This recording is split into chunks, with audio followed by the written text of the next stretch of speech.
Christopher, hey, congratulations on your new documentary, Stories for My Children's Children, Lessons from the Holocaust. Thank you. Thank you very much. Hey, more of a congratulations being showcased at the Big Apple Film Festival. How do you feel about that? Well, we live in New York. We shot the film in Woodmere, Long Island, so this is a great treat for us. Being having our New York premiere in the town that we live in is amazing. So it's a great feeling. That sounds terrific. I mean, it's always great to showcase, your own film in the backyard, you Yeah, of this kind of stuff. makes a difference. Yes. So Christopher, tell us what actually originated or sparked the idea to make this a documentary in the first place. So Daniel Rolnick is the son of Sarah Rolnick, who is the narrator of the documentary, and he knows an executive producer of a psychological thriller that I produced and directed. And Brian, my executive producer, said, "Hey, if you're thinking about doing your family history, a film on your family history, why don't you reach out to Christopher?" So Daniel did. I kind of got the idea of there were basically notes that he had. It wasn't a script, obviously, and I was really taken back by what I read. It was such an incredible story, and so he just wanted it to just document the history of his family for his children and then next generations. But I saw it as a bigger story. So I thought, well, look, if I take this on, I think that maybe other people might really be interested in this. So fast forward, we got into the Big Apple Film Festival. We had our world premiere at Catalina Film Festival. Now we're having our New York premiere at Big Apple, and it's kind of taking off in a way that they never really anticipated. So as a director, I hope that I exceeded their expectations, and seeing their faces when they see their film on the big screen, it's a really big treat for me, because I've been to festivals before. This is not their world, and so it's a very interesting experience when you have the family who has no idea, about the film world, be thrust in it in such a really great way. It's also humbling too, because the story really covers a lot of different topics, and I think they're very important especially now, for people to pay attention to. So how did you want to handle the format for your documentary? Because Sarah seems like a great storyteller, but it did seem like it's like a very long interview. I don't even know how many days or hours that you actually sat down with her. Well, it was 4 days of shooting. We shot Monday, Wednesday, then Monday, Wednesday, so 2 weeks. My DP at the time, I think there was like a scheduling problem with him, and the problem that creates is that you have to match the lighting. So we shot her in the interview in the living room. I think that was like maybe 2.5 days, 3 days, and then the fourth day we shot B-roll, kind of like over the shoulder, her in another room looking at photographs and whatnot.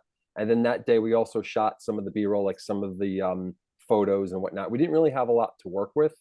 But how you approach doing a documentary like this, or any documentary like this, you don't want to overburden your talent. Sarah is not an actress, so you don't want to give her lines or make her feel uncomfortable or make her feel like she has to say something.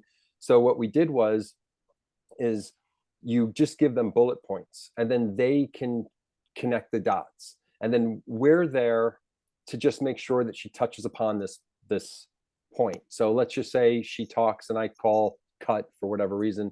We'll say, okay, hey, let's just talk about this point. You forgot to mention that. And then by shooting it with two cameras, I'm able to edit out all the stuff that we don't want and just cut from camera A to camera B. So I just wanted her to feel comfortable. I had her, when she's sitting down, she's not looking at me, because she didn't really know me at the time. But so she's looking at Daniel instead. So she feels comfortable, because she's got this crew, these lights, cameras, all this stuff. She's not used to that. So my priority as a director is to make her feel as comfortable as she possibly can. And then obviously in editing, you just edit out all the stuff that you're not going to use. I was gonna say this. It must have been difficult to get her to go down this memory lane or retell the story, especially the traumatic parts of the story.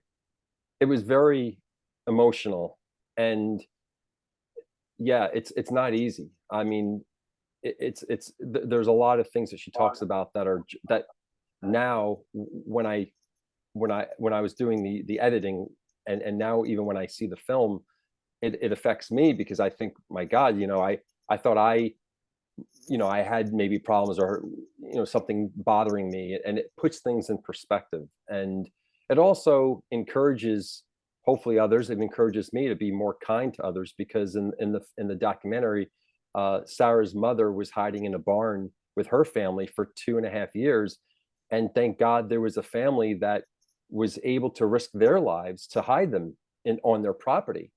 And we always want to say, okay, I would be nice, or I would help someone out if they needed help, but they really did it. I mean, to risk your life for these aren't family members. And so the Ashokas, the family that hid Sarah's mother's family in the barn, I mean, they really risked a lot. And even the German soldiers, actually, the Nazis came there and were searching the barn. And there was one, they were in the hayloft, and there was one thing of hay that if they just were to move that, they would have discovered the family.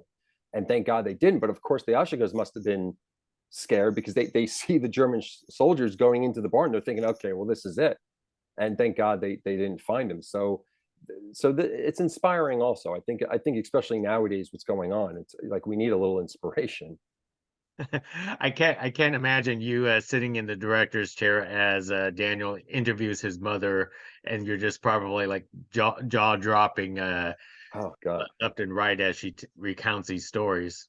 It was incredible. And there's things that even though we had bullet points, her telling it, her filling in the blanks, I mean, it changed my life. I mean, you know I've seen other documentaries about the World War II and survivors, but this is so personal, and I'm there front and center. I'm directing this, and it just really impacted me, and I hope I'm a better person, from being part of this amazing project.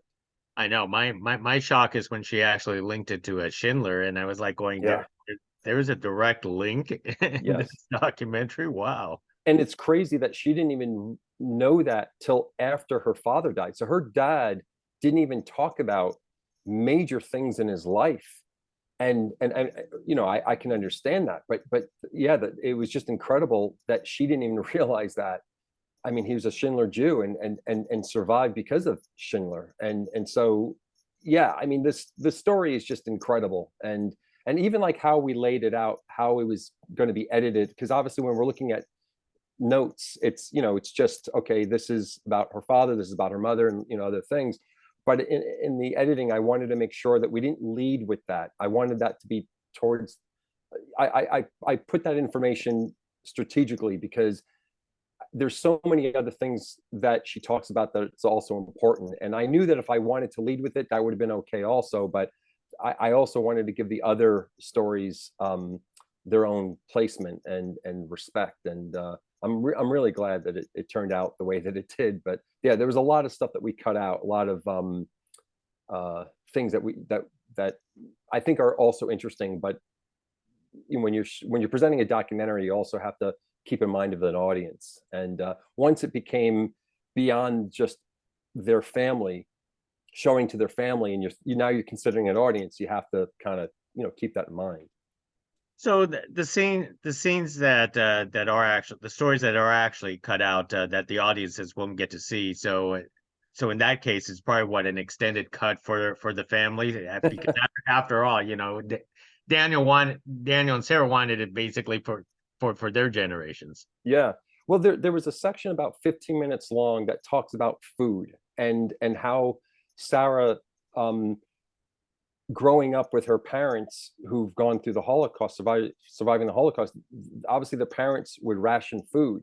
And that went to Sarah when she was growing up. She then would buy way too much food. And during the pandemic, she realized, my God, like even when she went to, like, she had like this big uh freezer in her closet, in the garage, and she just, there was like a year's worth of food, and she realized, oh, it's because my mother would always buy food because she didn't have much when she went through the Holocaust, hiding in a barn for 2.5 years, and same thing with her father. So food was very important, and so, but it just didn't. When we did a test audience, it just didn't really resonate. It just didn't follow the rest of the story, the rest of the arc.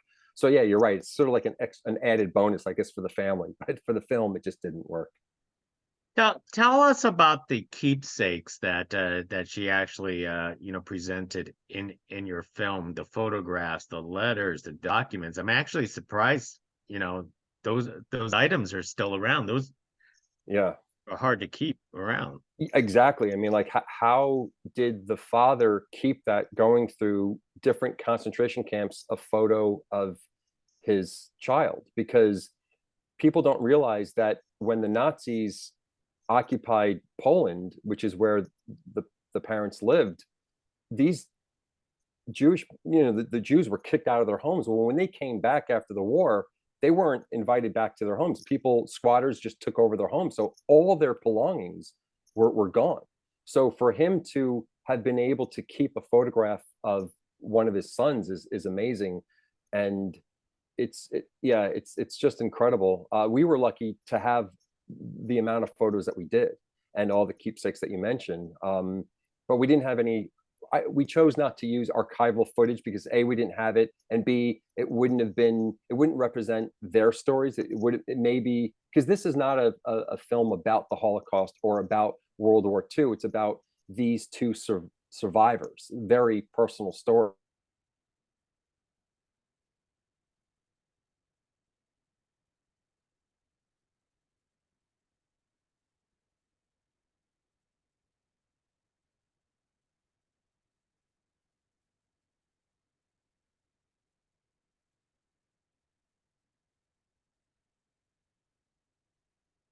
Enough for the story, but it really wasn't overall like a lot.